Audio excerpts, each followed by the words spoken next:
नमस्कार, मैं हूं आपके साथ इश्तियाक अहमद और आप देख रहे हैं आर्य न्यूज। स्वागत है आपका हमारे खास प्रोग्राम में ख्याल आपके में। और आज हम बात करेंगे कोरोना के नए वेरिएंट के बारे में, जहां पर देश भर में जानलेवा कोरोना वायरस का प्रकोप बरकरार है। और देश में पिछले 24 घंटों में कोरोना वायरस के 8,306 नए केस सामने आए हैं। और वहीं अगर कोरोना के नए वेरिएंट ओमिक्रॉन की बात की जाए तो पिछले एक हफ्ते में 21 मामले सामने आ चुके हैं। और कोरोना से अब तक पिछले 24 घंटे में 211 लोगों की मौत हो चुकी है। और देश में अब तक कोरोना के ओमिक्रॉन वेरिएंट के 21 मामले आए। और वहीं केंद्रीय स्वास्थ्य मंत्रालय की ओर से जारी किए गए आंकड़ों के मुताबिक देश में अब एक्टिव मामलों की संख्या 98,416 है। और वहीं इस महामारी से जान गंवाने वालों की संख्या बढ़कर 4,73,537 हो गई। और वहीं आंकड़ों के मुताबिक कल 8,834 रिकवर भी हुए थे। और जिसके बाद अभी तक 3,40,69,608 लोग संक्रमण मुक्त हो चुके हैं। और वहीं आपको बता दें कि देश में बीते दिन ओमिक्रॉन के 17 मामले दर्ज हुए हैं, जिसके बाद अब ओमिक्रॉन मामलों की संख्या कुल 21 हो गई है। और वहीं रविवार को दर्ज 17 मामलों में 9 राजस्थान की राजधानी जयपुर से, 7 महाराष्ट्र के पुणे से और एक मामला दिल्ली में दर्ज हुआ है। और वहीं राजस्थान के चिकित्सा सचिव वैभव गालिया ने और वहीं से हड़कंप भी मचा। ओमिक्रॉन वेरिएंट के नए मामले आने के बाद देश में लगातार खतरा का माहौल बना हुआ है, जिसके बाद लोग सावधानी बरतने की हिदायत दे रहे। अब वहीं ओमिक्रॉन के मामलों पर और ओमिक्रॉन से कैसे बचा जाए और ओमिक्रॉन कैसे प्रभावी है, उन सब की जानकारी के लिए हमारे साथ आईएमए के national joint secretary doctor Naresh Chawla जुड़ गए। नरेश जी, आपका बहुत बहुत स्वागत है आर्या न्यूज चैनल पर। नमस्कार जी नरेश जी, सबसे पहला सवाल तो यही है कि अब लगातार ओमिक्रॉन के मामले भी देश में बढ़ रहे हैं। और अगर पिछले दिन की बात की जाए तो पिछले एक दिन में 17 नए ओमिक्रॉन के वेरिएंट सामने आए। और जो अब ये देश में कितना खतरनाक साबित हो सकता है?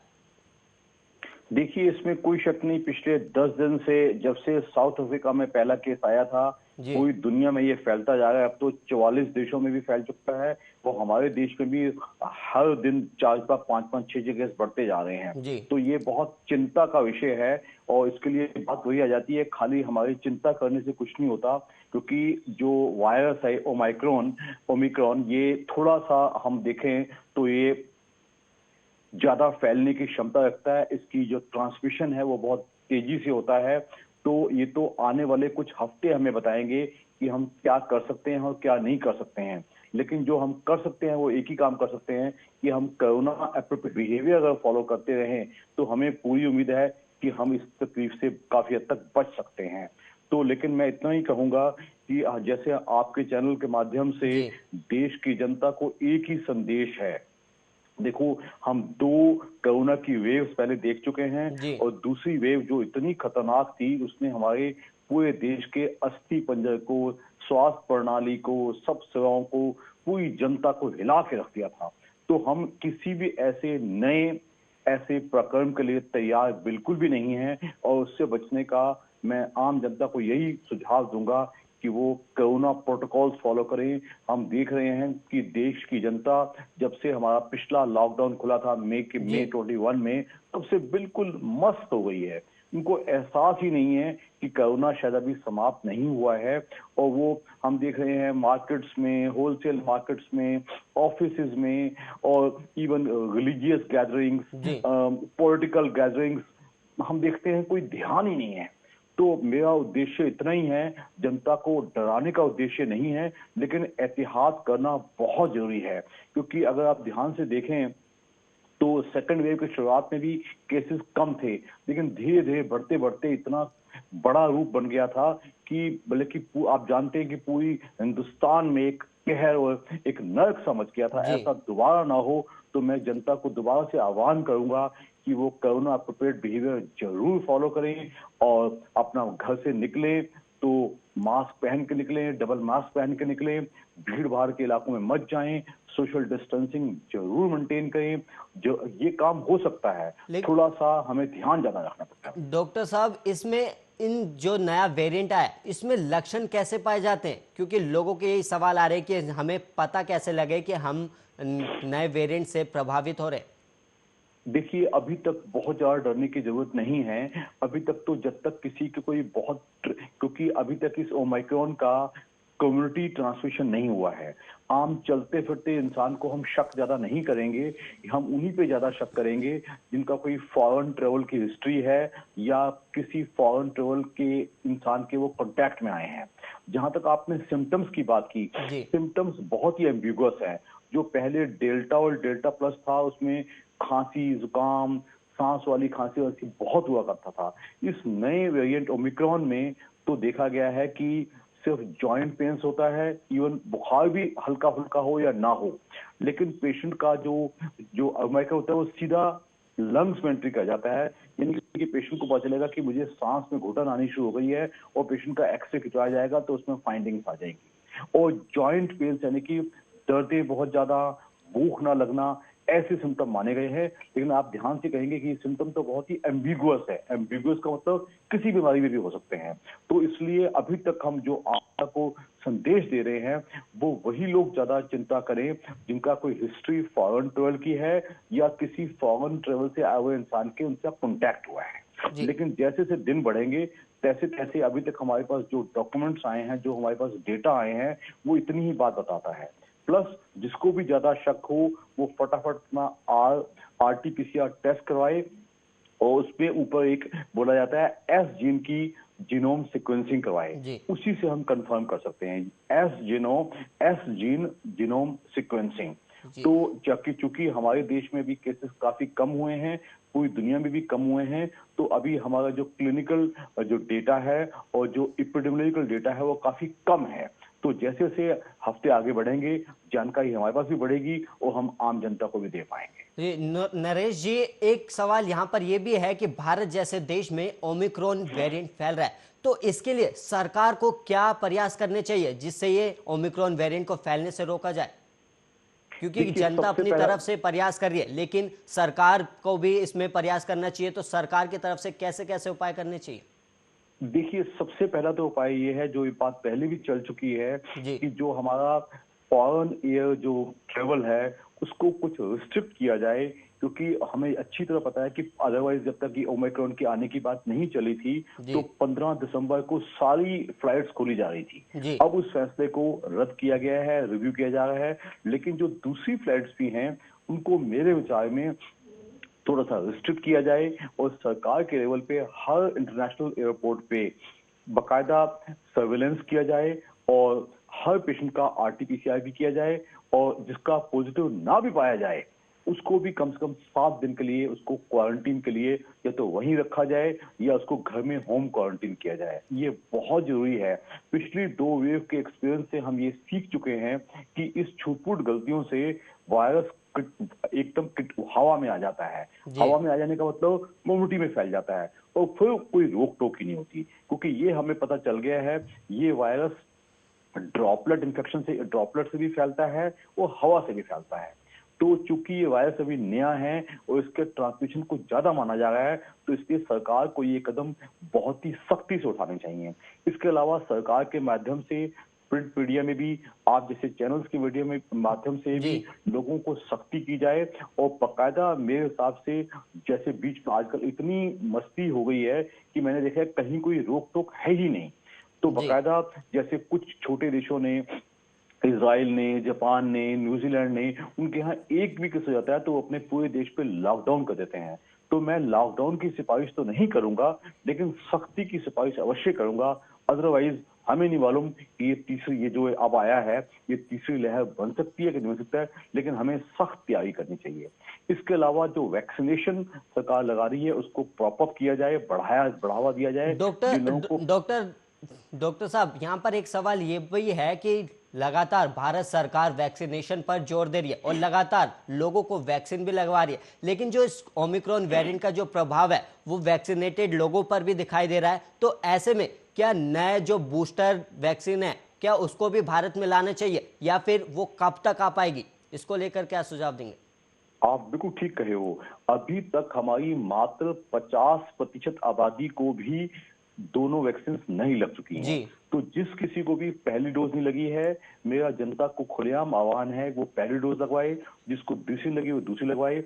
जो बूस्टर डोज की बात चली है वो आम जनता को तो बाद में लगेगी। हमारी आज की तारीख में देश की सरकार को गुजारिश है कि बकायदा हेल्थ केयर वर्कर्स, जिसको कि कोरोना वॉरियर्स कहते हैं, और फ्रंट लाइन वर्कर्स, जिसमें कि म्युनिसिपल वर्कर्स भी आते हैं, जिसमें कि पुलिस वाले भी आते हैं, जी। जिसमें अब जर्नलिस्ट भी शामिल किए गए हैं, इनको प्रायोरिटी बेसिस पे बूस्टर डोज अवश्य लगाया जाए और इसमें देरी ना की जाए। यही डॉक्टर्स हैं और पैरामेडिकल स्टाफ है और नर्सेज हैं जिन्होंने आईसीयूज में, ओपीडीज में पूरी लोगों की देखभाल करनी है। तो उनमें कॉन्फिडेंस लाने के लिए बूस्टर डोज अभी तक जो अप्रूव नहीं की गई है उसको जल्दी से अप्रूव किया जाए। डॉक्टर नरेश जी, एक सवाल यहाँ पर यह भी है, क्या नए साल में ओमिक्रोन नई मुसीबत बनेगा? क्योंकि हमने देखा है कि सर्दियों और नए साल में लगातार जो ओमिक्रोन है या कोरोना के मरीज देखे जाएं वो लगातार बढ़ते हैं सर्दियों में, तो क्या नए साल में भी ओमिक्रोन नई मुसीबत बनेगा? इसमें कोई शक नहीं है, ये मुसीबत बन सकता है। तब हमारे सरकार के लेवल पे भी, आम जनता के लेवल पे भी, जी। और सारे state governments, district administration, NGOs, हमारे हिसाब से एक जो नेशनल इमरजेंसी जो पिछली बार सेकेंड वेव देखी थी तो उस टाइम काफी लेट हो गया था मामला। तो हमारे हिसाब से प्रायोरिटी बेसिस पे इसको लिया जाए, क्योंकि हमारे देश में अक्सर देखा गया है पॉलिटिकल मुद्दों पे ज्यादा ध्यान दिया जाता है और हेल्थ इश्यूज अक्सर लेट हो जाते हैं। हमें अच्छी तरह याद है पिछली बार जब दिसंबर 2020 में यूरोप में और अमेरिका में बहुत अच्छा ये वायरस चल रहा था, हमारा देश में शांति थी। बढ़ते बढ़ते फरवरी मार्च में स्टार्ट हो गया था और अप्रैल में तो आप जानते हैं जो तबाही हमने देखी है, वो कोई भी इंसान नहीं चाहेगा कि ऐसी तबाही हमारे हिंदुस्तान में दोबारा कभी आए। तो इसके लिए बहुत सख्ती से हमारे हिसाब से सब किस्म के मेजर्स ट्राई किए जाएं और मैं जनता गवर्नमेंट से मांग करूंगा कि बूस्टर डोज न केवल कोरोना वॉरियर्स और फ्रंटलाइन वर्कर्स को दी जाए जो ऐसे बीमार हैं जिसमें भी इम्यून कॉम्प्रोमाइज है, ऐसी बीमारियां हैं जो कैंसर पेशेंट्स हैं, जो एचआईवी के पेशेंट्स हैं और जो दूसरे जिनको कि ट्रांसप्लांट हुआ है, ये ऐसी कैटेगरी है ये सबसे ज्यादा जल्दी से बीमार हो सकते हैं। इनको भी बूस्टर डोज बहुत जल्द दिया जाए। डॉक्टर नरेश जी, यहाँ पर सवाल एक ये भी बनता है कि बच्चों में अभी वैक्सीन नहीं लगी है, तो ऐसे में बच्चों को कैसे सुरक्षित किया जाएगा? देखिए, ये बहुत ही आसान, बहुत ही मुश्किल सवाल भी है और मैं लोगों को बताना पसंद करूंगा कि हालांकि पिछले काफी समय से तैयारी चल रही है कि बच्चों को वैक्सीनेशन लगने वाला है, लेकिन अभी तक स्टार्ट नहीं किया गया है। उससे ये बात सच है कि बच्चों में और प्रेग्नेंट वीमेन में बहुत डर ज्यादा पैदा हो गया है कि उनको ना हो जाए। तो मैं सरकार से अपील करूंगा कि वैक्सीन तैयार खड़ी हैं, किसी न किसी से थोड़ा डिलेज हो रहे हैं, इसको एक्सपीडिएट किया जाए और बच्चों को भी प्रोटेक्ट किया जाए। बिकॉज ये सच है, जो ये नया वायरस है ये बच्चों पे अटैक कर सकता है, क्योंकि जो भी वर्ग अभी तक अनकवर्ड है, तो जिनको की कवर नहीं दिया है उस पे वायरस अटैक कर सकता है और हमारे देश के बच्चे को हमें बचाने के लिए बहुत जल्द उनको वैक्सीन लगानी चाहिए। और डॉक्टर नरेश जी, एक सवाल यहाँ पर यह भी है कि लोगों में इसको लेकर डर ना हो और डर को कैसे कम किया जा सकता है? डर को कम करने का तो एक ही तरीका है, नंबर 1 कोरोना प्रिपेयर्ड बिहेवियर। आप खुद अपना बचाव कीजिए। सारी जिम्मेवारियां सरकारों की नहीं होती, कुछ जिम्मेवारियां लोगों की अप होती है। हमने कई छोटे देशों में देखा है, उन्होंने मास्क लगाने को एक जिंदगी की जीवन की शैली बना लिया है। तो हमारे देशवासियों को भी ये करना चाहिए। और दूसरा डर कम करने का तरीका एक ही है कि उसका नाम है वैक्सीनेशन। आप वैक्सीनेशन टाइम पे लीजिए, किसी किस्म की वैक्सीनेशन हेजिटेशन नहीं होनी चाहिए। जिनकी फर्स्ट डोज स्टार्ट होनी है उनको फर्स्ट डोज लगाई जाए और जिनकी सेकंड डोज लगनी है वो सेकंड डोज लगवाए। और सरकार से हम रिक्वेस्ट कर ही रहे हैं कि बूस्टर भी जिन health, for example myself, मैंने जनवरी 21 में अपना पहला डोज लगवाया था वैक्सीनेशन का, तो अब मुझे इम्यूनिटी कम हो गई है, तो मेरे बचाव के लिए मुझे बूस्टर बहुत जल्द लगना चाहिए। डॉक्टर नरेश जी, क्या ओमिक्रॉन वेरिएंट कोरोना की तीसरी लहर हो सकती है?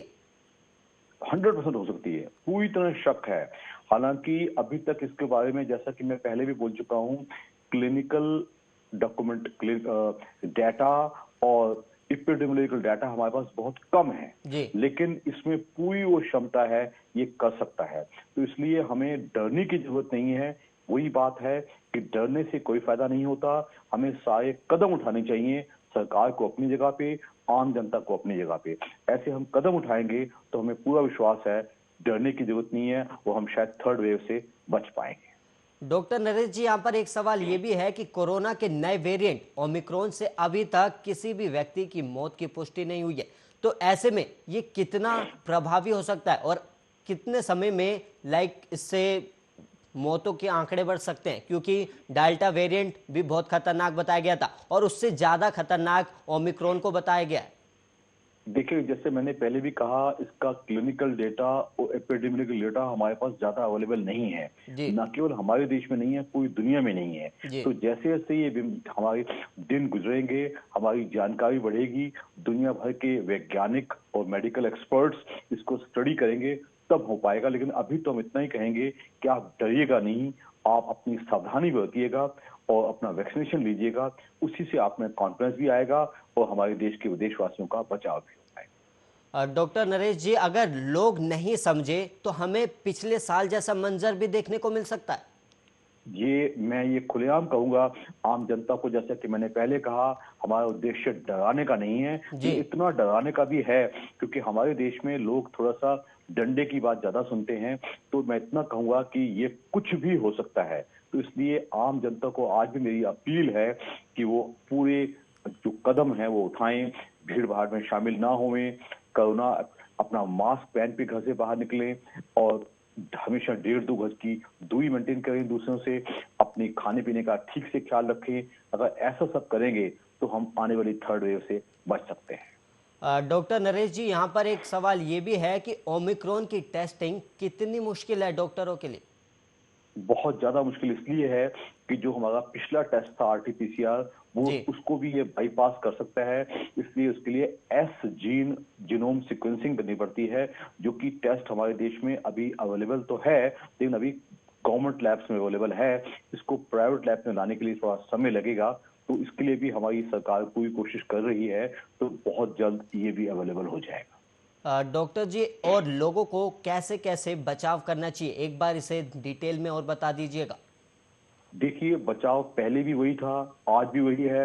अपने घर से बड़े बूढ़ों को और छोटे बच्चों को अननेसेसरी बाहर मत निकालिए, वो घर के अंदर बैठे। वो आपका घर ही एक ऐसी जगह है जहां टोटल सेफ्टी है। दूसरा, जो लोग बाहर निकलते हैं वो जरूर निकले, हमेशा एक सिंगल या डबल मास्क पहने, प्लस भीड़ भाड़ में शामिल ना हो। किसी ऐसी जगह पे जहां दूसरे लोग हैं वहां हमेशा डबल मास्क पहना होना चाहिए। वो आप कम से कम 2 गज की दूरी जरूर मेंटेन कीजिएगा। और लास्ट, सबसे इंपॉर्टेंट, जो गैदरिंग्स हैं जहां आप बिना शामिल हुए आपका काम चल सकता है, पॉलिटिकल गैदरिंग्स, रिलीजियस गैदरिंग्स, जहां कन्वर्सेशन, जहां ज्यादा लोग इकट्ठे ना होने से काम चल सकता है, वहां मेरे हिसाब से सब लोगों को मेरी अपील है कि ऐसा इकट्ठा ना हो। इसके अलावा अपनी इम्यूनिटी बढ़ाने के लिए अपना डाइट का एक संतुलित आहार का सेवन कीजिएगा। यही 4-5 चीजें हैं जो आने वाले समय में हमें किसी भी किस्म की थर्ड वेव से बचाएंगे। डॉक्टर नरेश जी, जो अभी तक ओमिक्रॉन के जो मरीज सामने आए हैं उनमें कई लोग ऐसे पाए गए हैं जो अभी तक बाहर नहीं गए थे, तो क्या भारत में ओमिक्रॉन वेरिएंट पहले से ही था या फिर साउथ अफ्रीका से ही आया? देखिए, ये एक सवाल बहुत ही कंट्रोवर्शियल है, इसका पता चलाना बहुत ही मुश्किल है। देखिए, आफ्टर ऑल जो ये डेवलप हुआ है, ये डेल्टा और डेल्टा प्लस की जगह पे हुआ है। ये वायरस का राज ऐसा होता है, जब एक ज्यादा खतरनाक स्ट्रेन आ जाती है तो पिछली स्ट्रेन्स शांत हो जाती हैं या मर जाती हैं। तो ये कहना बहुत मुश्किल होगा कि ये स्ट्रेन से वहीं पैदा हुई है या कुछ केसेस यहाँ भी पैदा हुआ होंगे।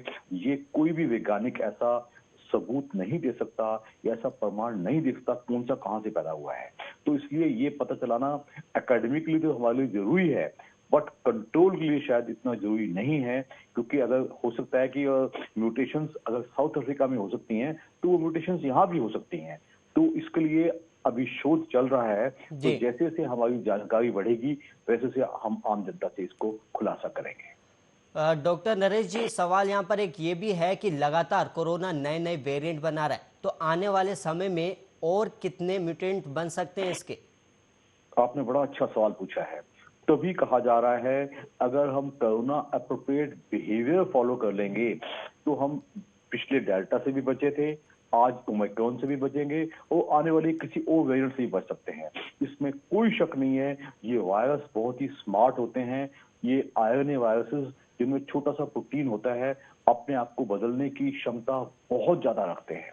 तो हो सकता है आने वाले समय में मानवता का, हो सकता है कोरोना का वेरिएंट आवे, कोई और दूसरा वायरस आए, तो हम देशवासियों को और पूरी दुनिया के वासियों को कुछ प्रिकॉशंस लेना सीखना पड़ेगा। इसी से हमारा बचाव हो पाएगा। डॉक्टर नरेश जी, यहाँ पर एक सवाल ये भी है, जिन्हें पहले कोरोना हुआ था और वो ठीक भी हो चुके हैं, तो क्या अब उन्हें दोबारा से टेस्ट करवाने चाहिए कि क्या पता उनमें कोई नया वेरिएंट आया हो? देखिए, अगर किसी को पहले कोविड-19 हो भी चुका है जी और उसको दोबारा से सिम्टम्स आते हैं, जी तो बकायदा उसको वही प्रोसेस अपनाना पड़ेगा जो दूसरे ऑर्डिनरी पेशेंट को करना पड़ेगा। यानी उसको भी आरटी-पीसीआर टेस्ट कराना पड़ेगा, उसको भी एस जीन जीनोम सीक्वेंसिंग करानी पड़ेगी। सही प्रोसेस है। ये कोई मत सोचे कि मुझे पहले हो चुका है तो मैं बच चुका हूँ, ऐसा शायद ना हो।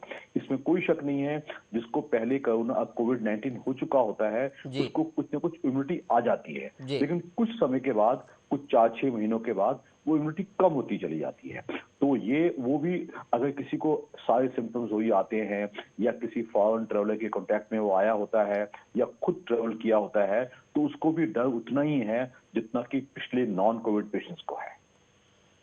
डॉक्टर नरेश जी, यहाँ पर एक सवाल ये भी है और एक शोध है जहाँ पर हाँ। ये बताया गया कि जो कोरोना पहले से पीड़ित है उन्हें इस वेरिएंट से और इससे ज्यादा हमें सतर्क रहने की जरूरत है। इस पर आपकी क्या राय है?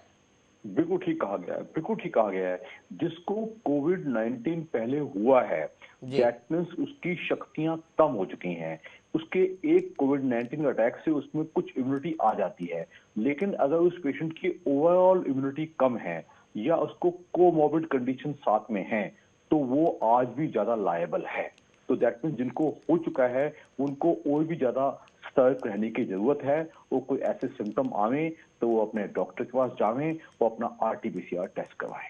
जी, डॉक्टर नरेश चावला जी, आपका बहुत बहुत धन्यवाद आर्या न्यूज़ चैनल पर हमारे दर्शकों को ओमिक्रॉन से जुड़ी जानकारी देने के लिए और कैसे अपना बचाव किया जाए। और वहीं आपको बता दें कि दुनिया के 38 देशों में कोरोना वेरिएंट फैल चुका है और ओमिक्रॉन वेरिएंट अब भारत में भी तेजी से पैर पसारने लगा है। और ये कितनी तेजी से फैल रहा है इसका अंदाजा इसी से लगा सकते हैं कि महज 4 दिन में ही भारत में इससे संक्रमित मरीजों की संख्या 21 पहुंच गई है। और वहीं पहला मामला 2 दिसंबर को देश में ओमिक्रॉन का पहला केस आया था और 6 दिसंबर तक इस वेरिएंट के 21 मरीज भी मिल चुके हैं। और वहीं लगातार सरकार भी लोगों से अपील कर रही है कि कोरोना गाइडलाइन का पालन करें। और वहीं अब रविवार को एक दिन में ओमिक्रॉन के 17 नए मरीज भी मिले। और वहीं इसी के साथ इस प्रोग्राम में इतना ही। ऐसे ही देश और दुनिया की तमाम खबरों के लिए आप बने रहिए आर्या न्यूज़ के साथ।